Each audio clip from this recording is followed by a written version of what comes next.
Sementara itu, pemirsa, Palang Merah Indonesia Jakarta Pusat menghimbau masyarakat untuk dapat menyemprotkan cairan desinfektan secara mandiri dengan menggunakan cairan desinfektan dan alat semprot yang gunakan sehari-hari. Dan berikut laporan Mahathir Muhammad serta Raga Firdaus dari Wisma Atlet.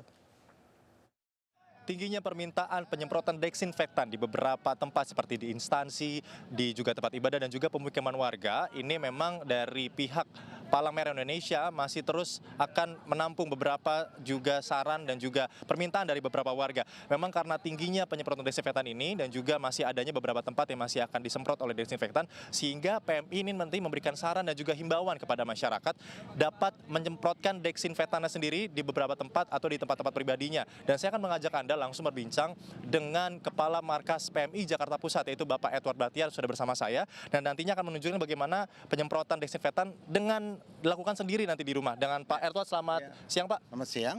Kita bisa melakukan atau melakukan sendiri spraying atau penyemprotan.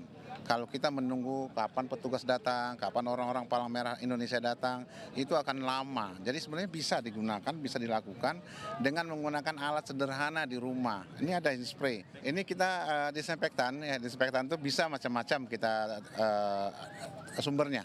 Bisa juga dengan Baiklin atau disinfektan lain seperti Lysol, Karbol dan sebagainya. Ini kita menggunakan disinfektan yang ada kandungan alkohol di dalamnya. Berapa persen nih Pak?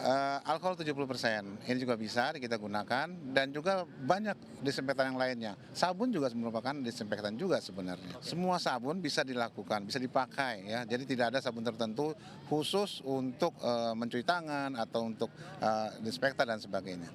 Di kemasan minuman ini adalah desinfektan ya Pak ya? Desinfektan yang mengandung alkohol. Oke. Ya. Jadi di rumah nanti bapak-bapak dan ibu-ibu serta saudara semua bisa menggunakan disinfektan ini dengan alat spraying yang biasa kita gunakan di rumah. Kalau enggak, mudah sekali. Jadi tinggal membuka disinfektan yang sudah kita olah, kita masukkan ke dalam tempatnya. Cukup. Nah, lalu kita semprot seperti biasa. Ya, seperti halnya kalau kita menggosok di rumah pakaian atau memandikan burung, ini bisa digunakan oleh siapa saja, mudah sekali. Desinfektan sehari-hari kita bisa pakai di rumah, ya untuk ngepel, itu juga desinfektan. Sabun juga bisa bagian daripada desinfektan, sabun. Ya, kan kita dianjurkan untuk mencuci tangan. Nah, mencuci tangan itu kan juga membunuh kuman-kuman, ya kan, kuman, bakteri dan virus dan sebagainya. Tapi memang sebaiknya desinfektan yang kadarnya lebih tinggi.